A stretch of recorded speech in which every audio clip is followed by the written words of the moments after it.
Здравствуйте, меня зовут Нурлан Арайлым. Я из школы ДХШ ЮНЕСКО города Астана. Сегодня мы находимся на выставке «Туган өлкем», на выставке дипломных работ художественной школы ЮНЕСКО ДХШ Павлодар. Мне очень понравились все работы. Я получила очень много вдохновения на выполнение своей же дипломной работы, которую я собираюсь выполнять и уже имею несколько эскизов.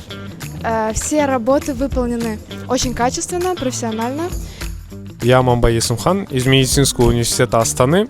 Пришел на выставку обучающихся павлодаров и, честно сказать, мне очень нравится. Здесь разнообразные произведения в разных стилях. Это не только картины, написанные красками, но и чернилами графического типа, использование других материалов с небольшой ноткой индивидуальности, а также казахского народного стиля. Эти костюмы сделаны вручную Айданой Адаковной. Мы очень благодарны. Всем спасибо.